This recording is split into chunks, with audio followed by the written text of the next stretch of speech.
বর্তমানে বাংলাদেশের সবচেয়ে বড় সমস্যা হচ্ছে খাবারে ভেজাল। হ্যাঁ, যে কোনো ধরনের খাবারে দেখা যাচ্ছে প্রচুর রাসায়নিক দ্রব্য পাওয়া যাচ্ছে বা বিভিন্ন ধরনের দূষিত পদার্থ পাওয়া যাচ্ছে।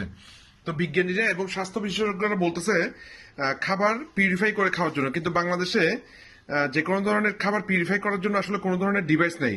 তো আমি চাইনাতে অনেকবার দেখছি একটা ডিভাইস তারা ব্যবহার করে যে কোনো ধরনের খাবারকে পিউরিফাই করার জন্য, হ্যাঁ, টক্সিন মুক্ত করার জন্য। তো আমি সেটা বাসায় কিনছি এবং কন্টিনিউ ব্যবহার করি। আপনাদেরকে দেখাবো চিকেন থেকে কি বের হচ্ছে। হ্যাঁ, টাইমার শেষ। টাইমার শেষ, দেখেন কি বের হয়েছে এখান থেকে। আসলে খুবই চিন্তার বিষয়। এগুলো কি বের হয়েছে দেখেন এখান থেকে।